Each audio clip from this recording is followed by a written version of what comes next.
This is my circuit to test the 74LS47. It's a BCD to 7 segment decoder, and we're going to use it to drive this 7 segment display here. It's a common anode 7 segment display. You can't use the common cathode display for this particular display driver. Here's my circuit. I have my voltage regulator, which regulates my voltage to 5 volts. I have my 4 switches. These are going to be my BCD inputs. This is 1s, 2s, 4s and 8s. So I can get any combination between 0 and 15 with these switches. Now, because it's a 7 segment decoder, the maximum range of symbols we have is 0 to 9, and we have a dot as well that I haven't wired in this example. So here's the 74LS47.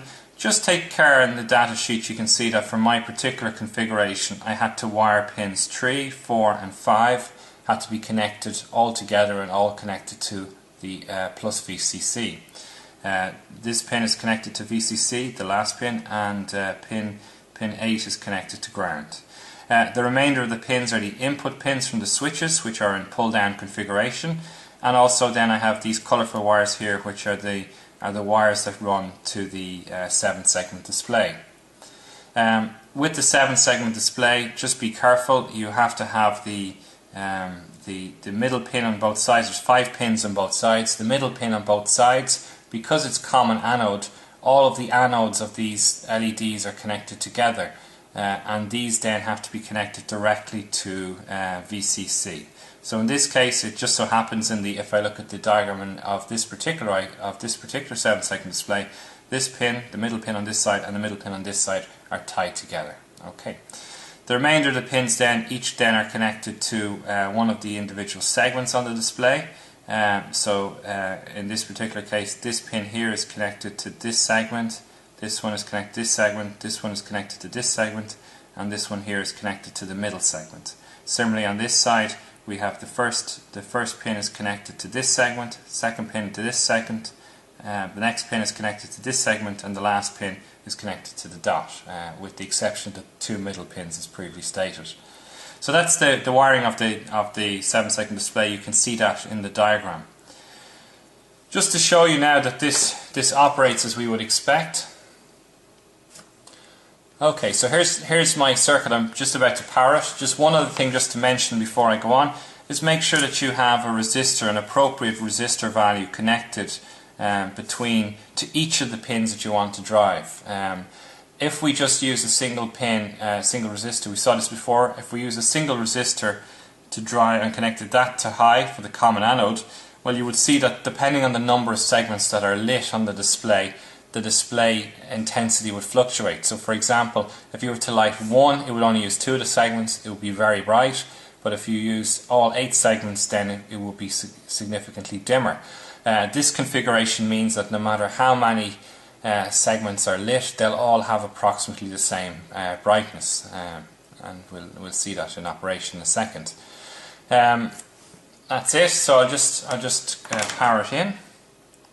So here I've connected the power, and hopefully you can see that with the data sheet, the way that I've chosen it to work is that I want to display a 0 when all of the inputs are 0. That's the way I want it to behave. I think you have an option like that on the data sheet. And now I can get my numbers. So BCD1, I can press this digit here, and that's gives me a BCD1, which gives me a 1 displayed in a 7 segment display. 2 is by pressing this pin, gives me a 2 displayed. If I join 2 pins together, I'm getting BCD input of 0011, which is 3, and you can see that displayed. 4, 0100 gives me a display of 4. 75 is the first and the second one and the last one, which is 0101, which is BCD value 5. Middle 2 is 6, 0110. 7 is 0111, which is 7. 8 on its own is 8 plus 0 plus 0 plus 0 is 1000, which gives us 8 displayed. And finally, if I press this one and this one, I get 9, and then back to 0. Obviously there are more combinations, and the data sheet allows for a set of symbols to be displayed. So for example, if we go to 10, press 8 plus 2 is 10, you see we get this symbol here displayed. 8 plus 2 plus 1 is 11. We get this displayed. 8 plus 4 is 12, we get that displayed. 13, we get that displayed. And so on. So 14, we get that, and then 15 is when all of the buttons are pressed at the same time.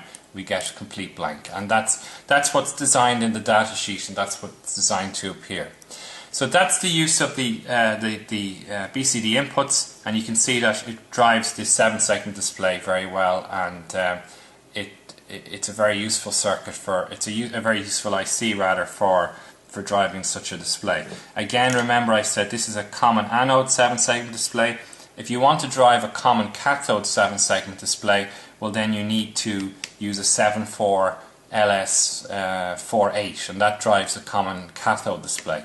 I actually plugged in a common cathode display in this to see what would happen, and what happens is you get the exact opposite of what you want.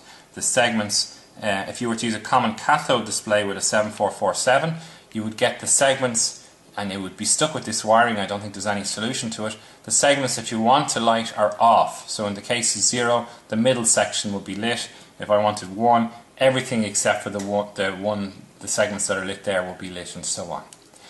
Finally, this display has a maximum rating of 2.5 volts at 20 milliamps on any one of the segments. You need to choose a suitable resistor value for this. It's probably 125 ohms. If we're using it for a short period, the 100 ohm resistor in our kit is fine to drive this display.